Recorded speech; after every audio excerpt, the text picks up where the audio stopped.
제가 오늘 보니까 막 누구도 안 나오고 누구도 안 나오고 누구도 안 나오고 막 이래갖고 야 오늘 예배 우리 식구끼리 드리는 게 아닌가 이랬더니 창근이가 미국에서 와서 한 자리 채워주고 우리 차권사님이 또 대전에서 오셔서 그리고 또 보니까 우리 윤이랑 남자친구 이렇게 보시고 장영우 권사님 보시고 그래서 또 이렇게 자리가 채워지게 하신 주님을 찬양합니다. 네. 자, 이렇게 예배 자리에 온 거 여러분들의 복이죠? 우리 다 같이 고백하고 갈까요? 예배 자리에 있는 것은 복이다. 네, 여러분 복 받은 자입니다. 자, 어떻게 구정에 이렇게 명절이 되면 집안들이 다 이렇게 모이잖아요, 그죠? 집안들이 모여서 이렇게 뭐 만둣국도 같이 나눠 먹고 또 오랫동안 헤어졌던 얘기도 하고 뭐 이러시다가 오신 거잖아요. 자, 설교하기 전에 문재승 집사님은 제가 그냥 떨지 마시고 문가문 문재승이니까 문씨 가문이잖아, 그죠? 문씨 가문에서 아주 내노라 하는 어떤 성공한 그런 빛난 인물이 있어요? 대표적으로 자랑할 만한 인물이 있으신가요? 네? 딱히 없어요? 그리고 문재승 집사님이 가장 빛나는 거죠, 그 집안에서?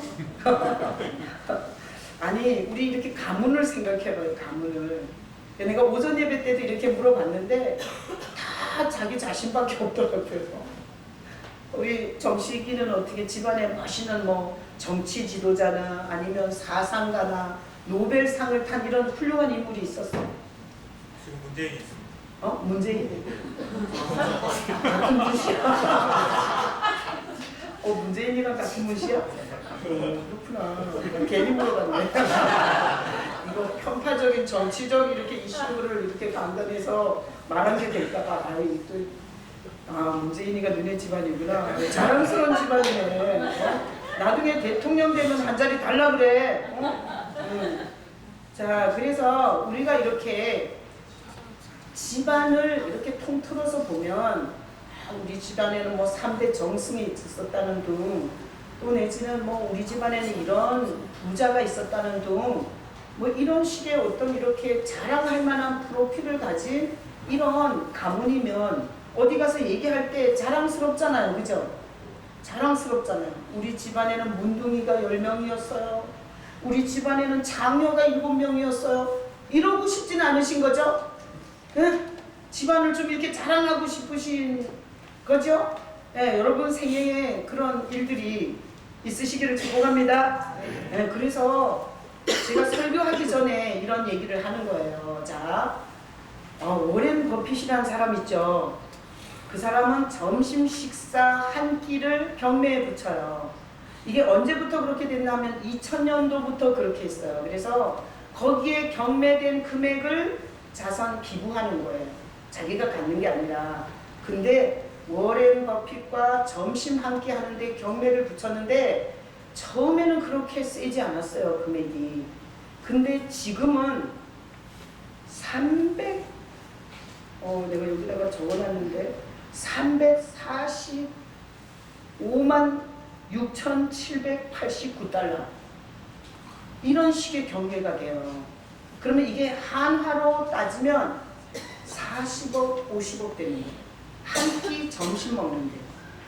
자, 그러니까 이 사람은 얼마나 부자고 얼마나 존귀한 거예요. 그 사람이 엄청 존귀하니까 밥 한 끼 먹는데 그러는 거 아니에요. 내가 오늘 설교하면서 얘기하면서 나랑 누가 점심 먹는다 그러면 얼마의 경매가 되겠나? 참석하실 거예요?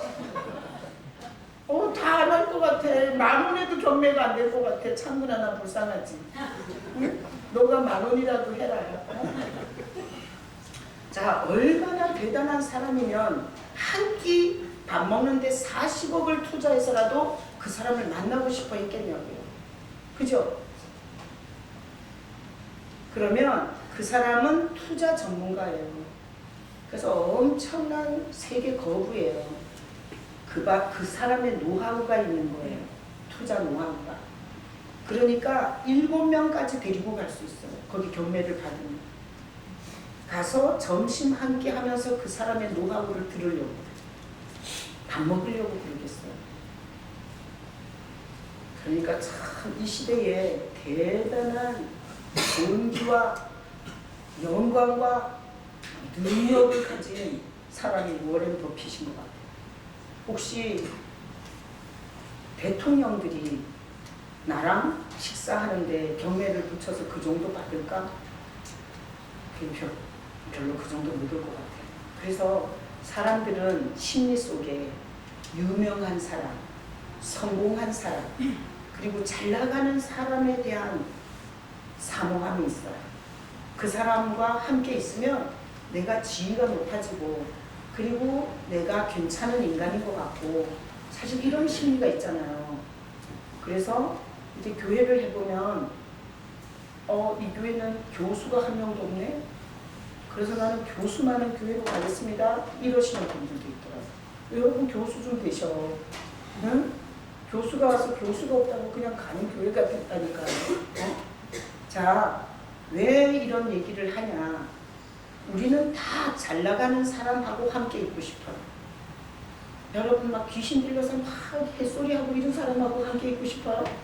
가족 중에 문둥이가 한 5명 있어갖고 막 이런데 긁으면서 이렇게 같이 집안이 되고 싶어요. 우리의 심정에는 다 잘 나가고 유명하고 성공하고 수준 있는 사람하고 어떻게 엮여서 나도 그 신세 좀 져보고 그 빛 좀 받아보고 싶은 게 인간의 심리예요. 자, 오늘 본문에 22절. 자, 오늘 본문 22절 읽어봐요. 사울이 그의 신하들에게 명령하되 너희는 다윗에게 비밀이 말하여 이르기를 보라, 왕이 너를 기뻐하시고 모든 신하도 너를 사랑하나니 그런즉 네가 왕의 사유가 되는 것이 가하니라 하라. 자, 오늘 처음 이 설교를 들으시는 분은 앞에 쭉쭉쭉쭉 이야기가 되고 오늘 여기 22절 23절을 설교하는 거예요. 자, 사울이라는 왕이 있었어요. 이 사울이라는 왕이 가장 다음에 자기의 정치적 입지를 어렵게 하는 게 다윗이라는 청년이에요. 사울이 보니까 틀림없이 다음 자기 왕의 자리를 차지할 건 다윗으로 보이는 거예요. 그래서 이 사울 왕의 모든 신경이 저놈 죽이는 거에 꽂혔어요. 다윗을 죽여야 한다. 다윗을 제거해야 된다. 그래야 내 왕권이 길어진다. 이 생각에 꽂혀서 사울 왕의 모든 인생의 목표는 국토를 확장하고 국민들을 잘 살게 하는 게 아니라 원수, 정적, 다윗 죽이는 거였어요. 그래서 사울 왕이 자기 딸 메랍이라고 있었어요. 그 딸 메랍을 사위로 준다 그래요. 그 다윗에게. 그리고 나서 블레셋과의 전쟁에 가장 앞장서서 네가 싸우라 그래요. 그렇게 다윗이 가서 싸우고 살아 돌아와 안 죽고. 그래서 사울 왕이 열받아가지고 그 딸을 다른 남자한테 줘버렸어요. 다윗은 막 술 먹고 막 한풀이를 해야 돼요. 억울하다고. 왕이 나한테 거짓말했다고. 왕이 어떻게 나한테 이럴 수가 있어. 이러면서 자기가 막 술독에 빠져서 막 원망을 하고 그리고 막 인생을 망가뜨리고 살아야 되는데 다윗은 전혀 영향을 안 받아요. 자기 눈앞에서 딸을 준다 그러고 다른 사람한테 눈앞에서 줬는데 전혀 개념치 않고 자기 인생을 살아요. 약이 더 올랐어요. 사울왕은. 그래서 저놈을 어떻게 죽일까 막 신경 쓰고 있는데 둘째 딸이 있었어요. 미갈이야 이름이. 미갈이 그 다윗을 사랑한다는 거야. 그래서 사울왕은 다시 소망이 생겼어요. 왜? 둘째 딸이 다윗을 사랑한다 그러니까 이걸 올무로 삼아서 저놈을 죽일 수 있을 거다라는 희망이 또 생겼어요. 그래서 블레셋 사람의 표피 100개를 가지고 오면 내 딸 미갈을 주겠다 그랬어요. 자, 그랬는데 오늘 본문이에요. 그렇게 말하고. 자, 22절 다시 한번 읽어봐요. 사울이 그의 신하들에게 명령하되 너희는 다윗에게 비밀이 말하여 이르기를 보라, 왕이 너를 기뻐하시고 모든 신하도 너를 사랑하나니 그런즉 네가 왕의 사위가 되는 것이 가하니라 하라. 그러니까 사울 왕이 자기 신하한테 다윗에 가서 이렇게 속삭거리라는 거예요. 너가 왕이 너를 사랑한다. 그리고 신하들이 다 너를 좋아한다. 그러니까 미갈이, 사울의 딸 미갈이 너를 사랑한다니까 너가 사위가 되는 게 마땅하다, 이렇게 얘기를 하려는 거예요. 사울왕이 이렇게 시킨 거예요. 자, 그랬더니 23절, 읽어봐. 23절. 사울의 신하들이 이 말을 다윗의 귀에 전하매 다윗이 이르되 왕의 사위 되는 것을 너희는 작은 일로 보느냐? 나는 가난하고 천한 사람이라 한지라. 가서 다윗한테 그렇게 얘기했더니 다윗이 사울 왕의 사위 되는 게 보통 일이냐? 그게 굉장한 일이다. 나는 가난하고 천한 사람이다. 이렇게 얘기한 게 오늘 이 말씀의 본문이에요. 자, 그러면 다윗이 왜 이런 말을 했을까? 자, 다윗이 가난하고 천한 사람이에요? 우리가 지금까지 보면 사울왕이 귀신 들렸어요. 귀신이 들려가지고 막 미친 짓을 했어요. 그럴 때 다윗이 가서 수금을 타면 사울왕에게 역사하던 귀신이 떠나갔어요. 자, 가난하고 천한 사람이 이런 일을 할 수 있어요? 없어요. 귀신이 항복하는 능력자예요. 그리고 지금까지 블레셋과의 전쟁에서 다윗이 이겼어요, 졌어요? 이겼어요. 지혜롭게 이겼어요. 사울왕이 죽이려고 전쟁 최전선에 세웠는데도 살아 돌아오고, 그리고 블레셋 표피를 배우라고 적진에 보내도 살아 돌아오고. 다윗은 굉장히 지혜로운 사람이에요. 자, 그런데 다윗이 능력에서 사울보다 앞서요. 그리고 지혜가 탁월한 사람이에요. 그런데 왜 다윗은 나는 가난하고 천한 사람이라고 얘기했을까요? 이게 오늘 설교의 제목이에요. 왜 가난하고 천하다고 다윗이 얘기했을까? 자, 오늘 설교 굉장히 중요해요. 여러분, 제 설교를 잘 따라오시기를 축복합니다. 샌드위치 휴일에 여러분이 시간을 들여서 하나님 앞에 왔을 때 하나님이 여러분에게 말씀의 은혜를 주시는 거예요. 여러분, 말씀의 은혜를 꼭 받아가지고 가시기를 축복합니다. 자, 그래서 우리는 항시 생각해 볼 때 원래 인간은 이런 모습이 아니에요. 원래 우리는 이런 모습이 아니에요. 원래 우리는 하나님의 형상과 모양을 받은 피조물이에요. 그래서 개돼지한테 없는, 어떤 짐승에게도 없는 하나님의 형상과 모양을 가진 창조된 자가 인간이에요. 자, 그래서 하나님은 이렇게 자기보다 더 못한 피조물들을 이렇게 돌보세요. 오늘도 우리가 공기가 있어서 여기서 숨을 쉬잖아요. 그죠? 햇빛이 있어서 우리가 문둥이가 안 되는 거예요. 피부병이. 문둥병은 피부병이에요.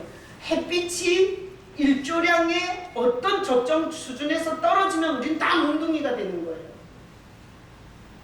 이렇게 하나님이 연약한 우리를 이렇게 돌봐주세요. 그래서 인간이 원래 창조됐을 때 우리 인간에게도 그런 게 있었어요. 그래서 창근이가 키 얼마? 190? 190? 너가 190이지? 안나 얼마? 아이, 설교에 도움이 되죠.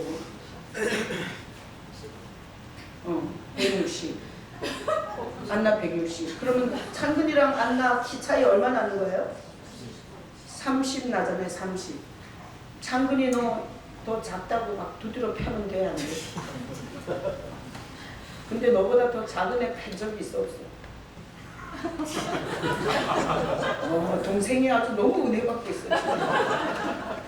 고개를 끄덕이고 있어. 여러분, 우리가 타락하기 전에는 내가 1m 90이잖아요? 그러면 나보다 작은 사람을 돌봐주면서 행복한 게 인간이었어요. 근데 인간이 타락하고 나서 인간이 자기가 옵션이 좋으면 자기보다 옵션이 더 안 좋은 자를 두드려 패고 짓밟고 가해하면서 인생이 엄청 불행해졌어요. 그래서 죄가 들어오고 나서 어떤 옵션인지 하고 상대방을 누르려고 하는 게 우리가 있어요. 여러분, 내가 가진 돈이 100불도 없으면서 메이커로, 머리부터 발끝까지 메이커로 쫙 입는 이유가 뭐예요? 이 수준 갖고 상대방을 누르겠다는 거예요. 아니, 돈이 한 1000억 있어. 이래서 제일 좋은 차가 이름이 뭐예요? 페라리예요? 모르는 척 하지 마요. 다 평생 뒤져갖고 제일 좋은 차 알아봤잖아. 조성호 집사님 제일 좋은 차 뭐예요? 잘 모르겠습니다. 잘 모르겠어요. 저분은 아주 거룩하신가 봐. 아니 내가 보니까 어떤 차 이런 외제차 있더라고. 뚜껑이 쫙 열리고 납작해.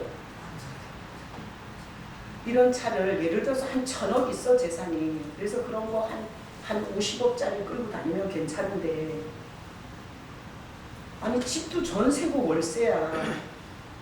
근데 페라리를 끌지 않으면 살 수가 없어. 이런 건 미친 거예요. 뭐에 미친 거예요? 옵션으로 자기를 높게 하려는 정신병이에요. 자기의 분수에 맞지 않는 옷을 갖고 치장을 하고 자기의 분수에 맞지 않는 CC의 차를 타야 직성이 풀리고, 그리고 나는 개뿔도 없고 직장도 거기가 아닌데 강남 압구정동 타워팰리스에서 살아야 돼. 이런 거는 어떤 병에 걸린 건가 하면 내가 꾸며서 상대방을 더 못하게 찢어 누르려고 하는 심리병에 걸린 거예요. 주제가 되면 괜찮은데. 그래서 인간이 타락하고 나서 어떤 심보가 생겼냐면 무엇으로든 상대방을 찢어 눌러야 됩니다.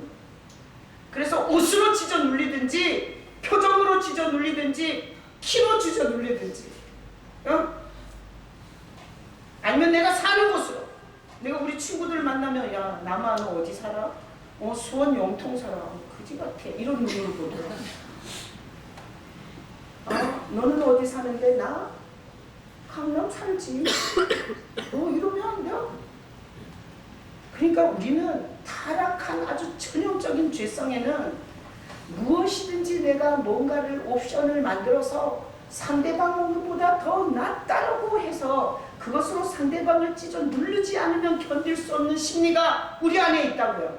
그래서 인생을 다 어디 가든지 나를 추앙하고 나를 존경하는 인생으로 살고 싶은데 내 삶의 옵션이 그렇게 따라주지 못할 때 비참하고 열받고, 그리고 저기 정치를 뒤집고 경제를 뒤집고 부자를 다 끌어내리고, 그래서 이 사회를 전복시키고 싶은 이런 공격성이 우리 안에서 무럭무럭 자라게 돼요. 자, 오늘 이 본문에서 다윗은 절대 가난하고 비천한 자가 아니에요. 지금 살아온 삶 자체가 가난하고 비천하지 않아요. 하나님이 함께 하셔서 엄청난 능력과 영광을 인생 가운데 나타냈는데 왜 이 미친 왕 사울 왕의 사위가 된다는 앞에서 왜 그는 나는 가난하고 비천하다고 말했을까요? 자, 여러분이 성경이 두꺼워요 안 두꺼워요? 두꺼워요. 한번 읽기가 쉬워요 어려워요? 너무 어려워요. 내가 교도소 가서 이렇게 얘기를 해요. 거기 살인하고 강도짓 하다가 그리고 온갖 더러운 짓거리를 하다가 실제법에 걸려야 교도소 온 거예요. 교도소 오기도 만만치 않게 힘들어요. 근데 거기서 성경이 두껍다고 말해요. 우리도 두꺼워요. 이거 일동 못하고 죽은 자가 한두 명이 아닐 거예요. 성경을 이렇게 들고 보면 얼마나 이 인생 자체가 얇은지 몰라. 그런데다 이렇게 두꺼워. 그러니까 얼마나 성경 내용을 알기가 힘든지 몰라요. 근데 여러분이 성경을 이렇게 딱 앞에 놓으면 하나님이 이 성경을 통해서 나에게 뭔 말을 하고 싶은지를 생각하셔야 돼요. 뭔 할 말이 있는 거 아니에요? 어떤 책이 내 앞에 왔을 때 그 책이 나한테 하고 싶은 얘기가 첫 번째, 두 번째, 세 번째 이렇게 우선순위부터 갈라질 거예요. 자, 그렇다면 이 성경에서 하나님은 나한테 뭔 얘기를 하고 싶을까? 절대 가장 우선 하나님의 소원은 이 성경을 통해서 누구를 알게 해주고 싶어요? 예수님 알게 해주고 싶어요. 다 같이 복창해요. 하나님은 성경에서 나에게 예수님을 알게 해주고 싶다. 이 목적을 모르면 이단에 빠지는 거예요. 여러분 성경을 이렇게 보면서 반드시 생각하셔야 돼요. 하나님은 나에게 저 두꺼운 성경을 통해서 예수님을 나한테 가르쳐주고 싶다라는 고백을 하고 성경을 보셔야 돼요.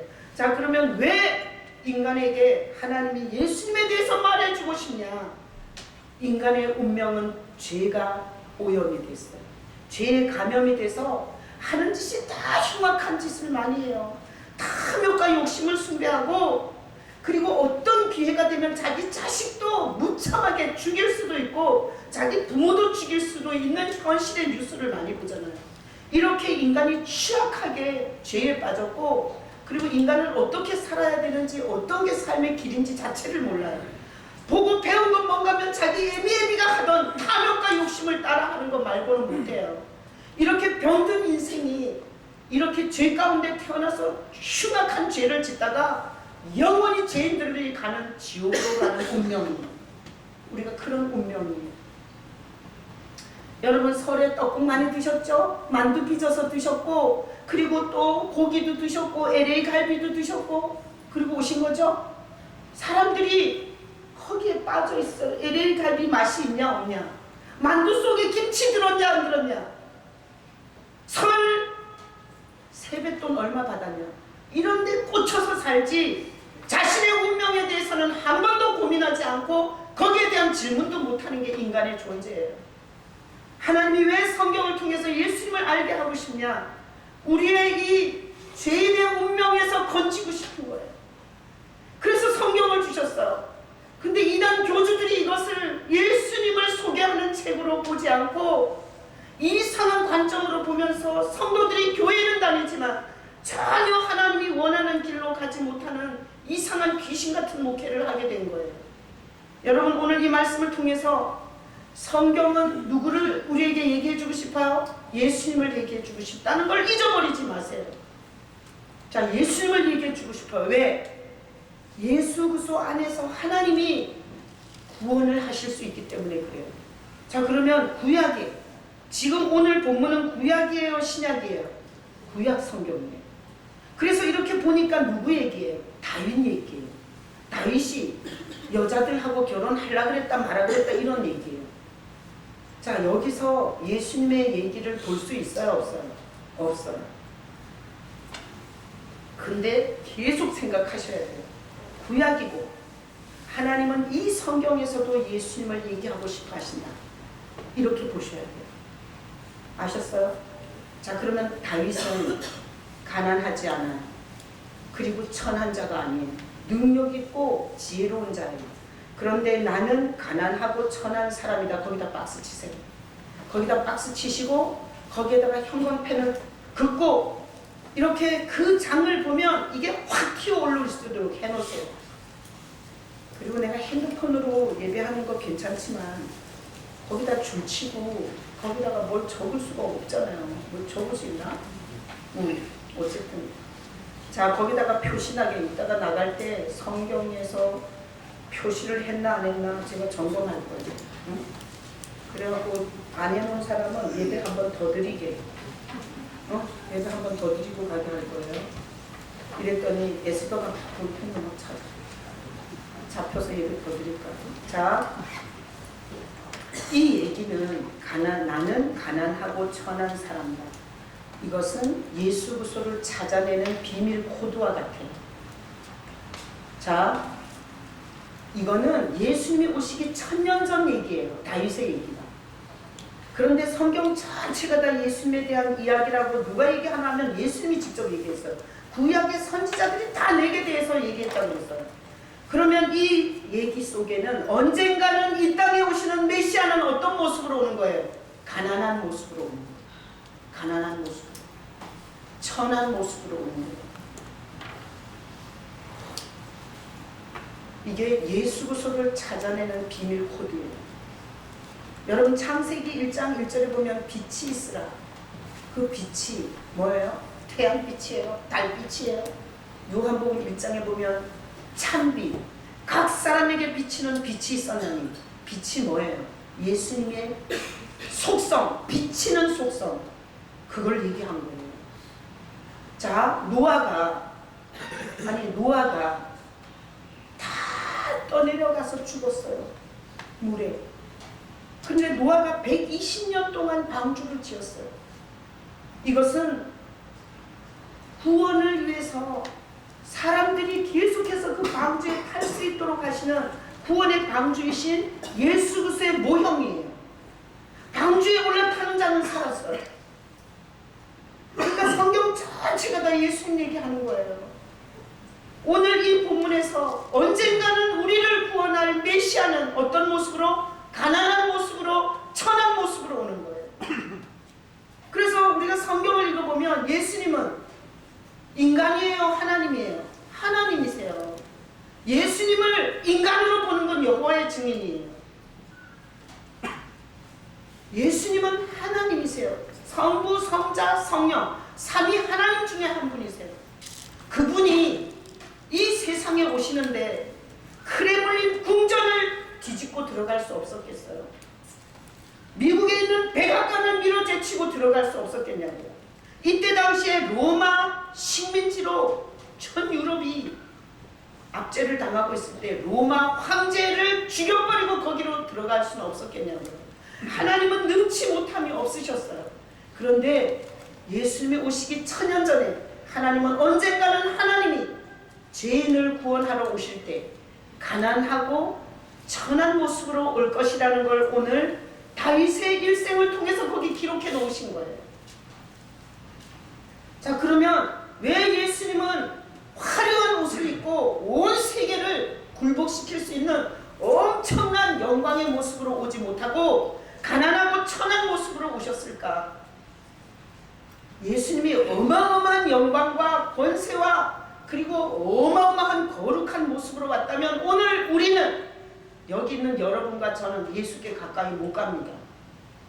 우리같이 천하고 더러운 자들이 어떻게 그분 앞에 나가겠어요? 그래서 나는 가난하고 천한 사람입니다. 이것은 오늘날 우리의 꼬라지예요. 우리는 영적으로 가난해서 하나님이 계시는지 안 보여요. 공기를 누가 줬는지 시진핑이가 줬어요? 자기가 딛고 사는 땅이 어떻게 조성이 됐는지를 모르는 거야. 자기가 태어난 날도 갈 날도 자기 마음대로 할 수 없다는 것에 대해서 인식을 못해요. 그냥 눈앞에 있는 더 잘 먹고 더 잘 입고 더 떵떵거리고 사는 것 외에는 우리는 모르는 거예요. 이런 식의 가난하다는 게 뭐예요? 없는 거예요. 영적인 지혜도 없고 지식도 없고 보는 눈도 없고. 자, 우리의 시력을 믿어요. 우리의 청력을 믿어요. 내가 안 보이는 건 없는 거야. 여러분, 우리 손바닥에 세균이 얼마나 많아요? 보여요? 안 보여요? 안 보여요. 절대 작은 거를 못 봐요. 그리고 분명히 보는데 우리는 이 지구가 돌고 있어요. 보여요? 너무 커서 우리는 못 봐요. 지금도 우리가 거꾸로 붙어 있는지 몰라요. 그래서 우리는 가난하고 천한 자들이에요. 그리고 이 천하다는 게 뭐예요? 천하다는 게 돈이 없는 게 천한 거예요? 추잡한 짓거리를 하는 게 천한 것들이에요. 더러운 짓거리를 하면 천한 것이에요. 우리는 지금까지 살아오면서 얼마나 많은 천한 짓거리를 해왔는지 몰라요. 그러니 우리가 여기 있는 죄성을 가진 우리가 이 가난한 자들이고 천한 자들이에요. 그래서 이 가난하고 천한 자들을 구원하려고 이 가난하고 천한 모습으로 오신 거예요. 그래서 다윗이 1000년 전에 자기 인생에서 이 말이 이렇게 연결될지 모르고 자기는 죽은 거야. 이렇게 얘기하고. 근데 오늘날 우리가 거슬러 보니까 예수님은 하나님이시면서 가난하고 천한 모습으로 이 세상에 들어오세요. 자, 말씀 올려줘봐요. 자, 마태복음 21장 10절로 11절 다 같이 읽어봐요. 예수께서 예루살렘에 들어가시니 온 성이 소송하여 이르되 이는 누구냐 하거늘 우리가 이르되 갈릴리 나사렛에서 나온 선지자 예수라 하니라. 예루살렘으로 들어가는데 예수님이 막 예루살렘 들어갈 때 막 소동이 일어났어요. 그 사람들이 쟤가 누구냐? 저 인간이 뭐 하는 인간이냐? 이렇게 물어봤어요. 누구냐? 이렇게 물어봤더니 사람들이 갈릴리 나사렛에서 나온 선지자라고 했어요. 여러분, 이스라엘에서 갈릴리 나사렛은 촌동네예요. 촌동네. 변두리예요. 센터는 베들레헴입니다. 근데 나사렛은 촌동네, 인지도가 없는 가난한 자들이 사는 곳이에요. 그래서 이 나사렛에서 나온 갈릴리 나사렛에서 나온 선지자다. 이거는 저 변들이 저 영통 수원에서도 그 영통 그 변들이 강남 근처도 아닌 그 빙신 같은 출신의 선지자다 이렇게 말한 거예요. 자, 그래서 예수님은 갈릴리 나사렛에서 나사렛 예수라 그래요. 이거는 기득권이 볼 때는 너무너무 초라한 옵션, 기득권자들이. 근데 예수님은 기꺼이 이 기득권자들의 눈에서 벗어난 가장 초라하고 가난한 이 나사렛 동네에서 사셨어요. 가난한 목수의 아들입니다.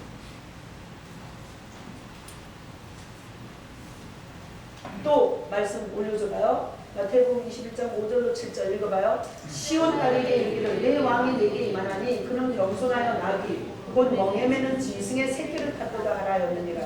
제자들이 가서 예수께서 명하신 대로 하여 나귀와 나귀 새끼를 끌고 와서 자기들의 겉옷을 그 위에 얹으매 예수께서 그 위에 타시며. 아니 하나님이 이 땅에 구원하러 왔으면 아니 옷도 좀 이렇게 금으로 막 이렇게 바른 걸로 입고, 그리고 이 세상에 있는 말 중에서 가장 명마 있잖아. 명마 반질반질하고 그런 말 타고 좀 입성을 했어야 되는 거예요. 근데 예수님은 가난한 평민들이 짐 옮길 때 쓰는 나귀 새끼를 타고 예루살렘에 들어가.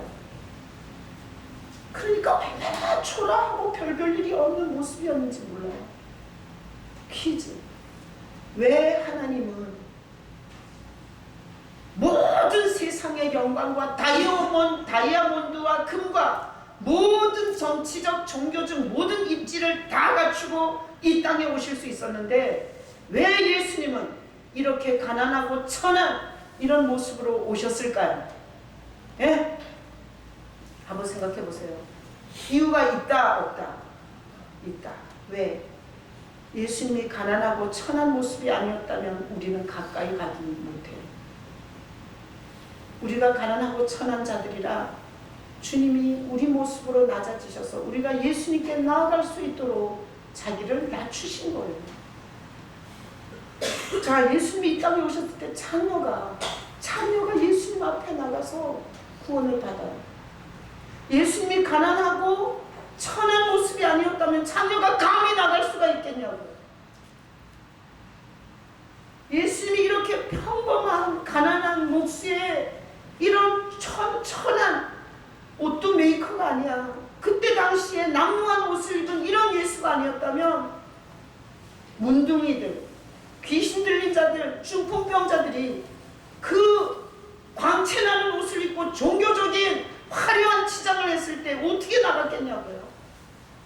오늘날 이 자리에 있는 우리도 예수님께서 어마어마한 시진핑 같고 미국의 트럼프 같고 이랬다면 우리가 그 구원에 나아갈 수 있었겠냐고요.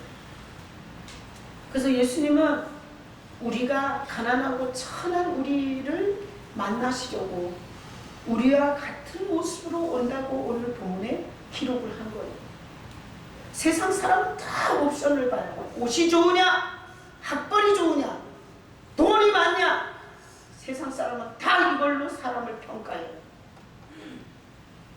그래서 그런 세상에서 우리는 자존심이 상하고 적개심이 더 커지고, 그리고 사회 부정화 같이 막 이렇게 사회를 전복시키는 그런 혁명적인 이런 공격성을 가지고 우리가 살고 있어요. 하나님이 이렇게 병든 우리의 모습에 하나님이 원래의 우리의 모습을 찾아주시려고 보내신 분이 예수님이세요. 자, 예수님은 하나님이시지만 가난하고 천한 모습으로 이 땅에 오셨어요. 그래서 우리가 접근하는데 전혀 어려움이 없게 자기를 낮추셨어요. 그래서 그분 앞에 우리가 나가면 그분이 우리를 위해서 그렇게 가난하고 천해지신 것에 대해서 알게 될 때 눈에서 얼마나 많은 눈물이 나는지 몰라요. 하나님이 우리를 얼마나 사랑하셨으면 우리 같은 모습으로 이 땅에 오셨는지에 대해서 그게 진짜 신앙이에요. 무당한테 가서 원하는 거 빌고 그러다가 잘 안 들어주면 종교를 바꾸고 이거는 신앙도 아니에요.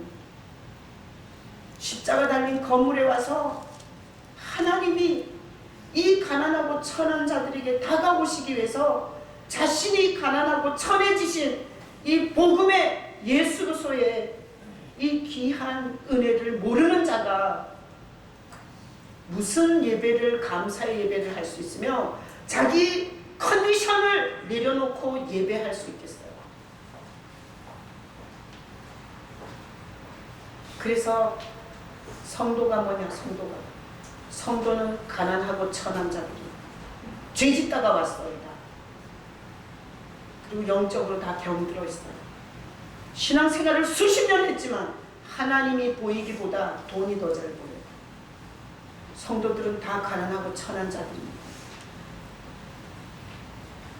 예수님은 가난하고 천한 자가 되셔서 교회 안에서 온갖 추잡한 죄를 짓고 천박하게 살던 우리를 받아주고 계세요. 그리고 우리가 우리 죄인을 살리시려고 가난하게 천하게 되신 그분을 붙잡게 하세요. 그분을 붙잡고 그리고 우리가 존귀해집니다. 예수님께서 이 땅에 가난하고 천한 인생으로 오셨지만 하나님이 모든 이름 위에 높은 가장 존귀한 이름을 주셨어요. 그래서 예수님을 붙잡고 사는 자는 창녀였지만 존귀한 인생을 살 수 있어요. 지금도 죄에 넘어지고 자빠지지만 그 예수님을 붙잡고 인생의 말씀으로 안내를 받는 자들, 지금은 손가락질 받을지 모르지만 반드시 주님 안에서 존귀케 해주세요. 그래서 성도는 원래는 가난하고 천한 자들이지만 예수님 때문에 예수님의 공로로 존귀해지는 자가 성도예요. 여러분, 교회를 폼재고 다니지 마시고 교회 가서 자기에게 비유 맞추는 설교에 휘덕거리고 웃지 마시고, 여러분 교회 와서 가난하고 천박한 날 위해서 당신이 하늘 보좌를 버리시고 가난하고 천하게 되시면서 날 구원하라고 하신 그 예수님에 대한 감사를 가지고 신앙생활 할 수 있기를 축복합니다. 네. 그분을 생각할 수 있는 신앙이 되시기를 축복합니다. 네. 그래서 다윗은 그 시대에 그 위치 속에서 살다가 이 고백을 했는데 이게 메시아를 찾는 비밀 코드의 역할이 됐어요. 얼마나 다윗의 인생은 영광스러운 인생이 됐는지 몰라요. 또 보세요. 예수님이 십자가에서 사형 언도를 받을 때 그때 대제사장 종교 지도자들이 예수님을 잡아 죽이는 데 일조를 했잖아요. 근데 거기 대제사장이 이렇게 말했어요. 한 사람이 죽어 많은 사람의 의를 이루는 것이 마땅하지 않겠느냐, 이런 말을 해요. 여러분 성경 읽어보면 그런 말이 나와요. 대제사장이 그냥 말한 거예요. 근데 그것이 예수 그리스도의 희생으로 말미암아 이 세상에 있는 온갖 추잡한 죄인들이 구원을 받는 것을 그 대제사장이 모르고 얘기한 거예요. 근데 우리가 읽을 때는 그게 뭔 얘기인지 볼 수 있어요. 이 세상은 워렌 버핏처럼 메이크업을 거치고 많은 재산을 거느리고 그리고 사람들한테 행패를 부리고 그리고 자기가 얼마나 많이 가진 것을 이렇게 휘둘러대는 세상 속에서 우리가 살고 있어요. 하나님의 원리는 그렇게 해서 존귀해지는 게 아니라 예수 그리스도 안에서 나 같은 비천하고 가난한 인간을 구원해 주신 주님을 붙잡고 나보다 더 가난하고 비참한, 아직도 예수님을 잘 모르고 그냥 탐욕과 욕심과 죄 지은 데 빠른 이런 사람들을 불쌍히 여기는 게 우리 성도들이 사는 방법이고 복이에요. 난 여러분들이 자, 창근이가 190이라고 그랬는데 너 앞으로 너보다 키 작은 사람을 까보면 안 되십니다. 자기보다 더 작은 사람을 예수님이 우리를 불쌍히 여긴 것처럼 나보다 신앙이 더 어리고 그리고 나보다 더 열악한 조건을 가진 사람을 불쌍히 여기는 게 하나님의 마음이에요. 집 밟는 게 하나님의 마음이에요. 불쌍히 여깁니다. 그래서 제가 오늘 이 설교를 준비하면서 생각해 봤어요. 목회하면서 교수들을 향해서 그리고 또 성공한 사람들을 향해서 그리고 똑똑하고 지혜로운 사람을 향해서 하는 목회는 영광이 되게 큰 것 같아요. 우리 교회 교수가 몇 명이고 우리 교회 의사 박사가 몇 명이고 우리 교회에 이런 유명한 사람이 있다고 제가 다니면서 얼마나 자랑을 할 수 있겠어요. 근데 정말 어려운 거는 장애자들, 고아들, 정말 아무것도 나올 게 없는 자들, 그들을 향해서 사역하는 건 정말 주님의 마음이 아니고는 못하겠다, 그런 생각이 들었어요. 제가 선교지에서 그 장애자 학교를 하면서 우리 여기 주일학교 애들 부모들 우리 43명인가 갔었잖아요. 애들을 그 장애자 학교에다 풀어놨는데 애들이 절대 장애자들하고 못 섞여요. 왜? 무섭다는. 걔네들은 밥을 질질 흘리면서 먹고 그리고 뭐 이 눈치 같은 게 없어요. 이게 자폐라 보니까 자기가 뭘 해야 되는지 상황 파악이 안 되는 거예요.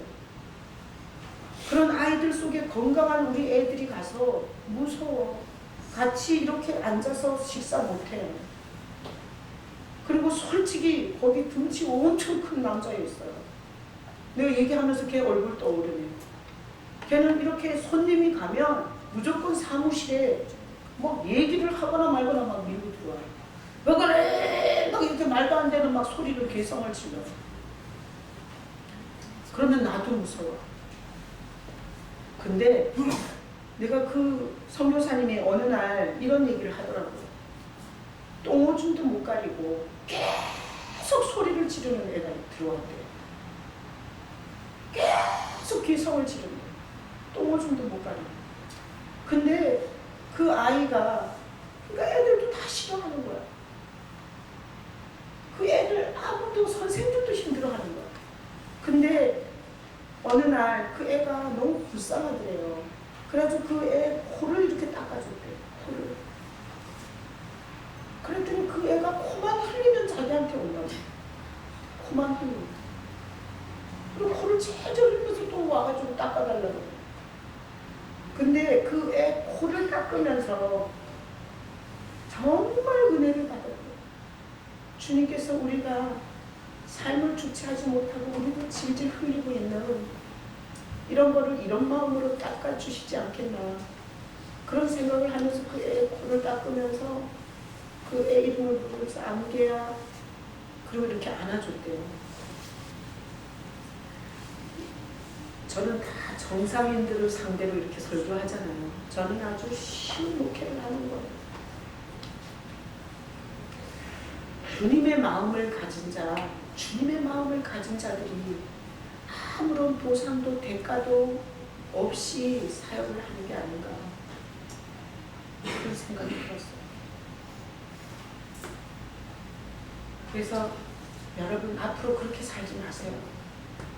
내가 메이크업을 입었다고 좋은 예제차를 탔다고 해서 내 인생의 수준이 올라가는 게 아니에요. 내 분수에 맞게 살아. 오히려 알고 봤더니 너무너무 웃기는 상태에서 그런 걸 갖고 다녔어. 그러면 사람들이 다 욕해요, 뒤에서. 그러니까 내 수준에 맞게 그렇게 그냥 인생을 살아가는 게 건강한 거예요. 자, 그렇게 살아가면서 나보다 더 가난하고 천한 자를 봤을 때, 나같이 가난하고 천한 자를 돌아보신 예수님의 사랑을 생각하면서 여러분들이 오히려 더 긍휼히 여기고 그 사람에게 기도라도 그리고 격려라도 한마디 더 해줄 수 있는 그런 여러분 되시길 축복합니다. 이 세상은 가난하고 천한 자들을 다 무시해요. 그리고 짓밟아요. 그리고 그런 사람하고 엮이고 싶지 않아요. 집안에서도 가난하고 천한 자가 있잖아. 그럼 다 잘라버리고 똑똑한 인간들하고만 만나고 싶어요. 오늘 이 본문을 통해서 성경에는 전체가 구약 전체에다가 이 예수님을 찾는 코드를 숨겨놨어요. 성경을 다윗의 이야기로만 보지 마시고 출애굽기에서 모세가 홍해를 건너서 약속의 땅으로 백성을 200만을 데리고 가. 그것은 이 세상에서 죄인들을 천성을 향하여 하나님 나라를 향하여 우리를 인도해 가시는 예수님의 모형입니다.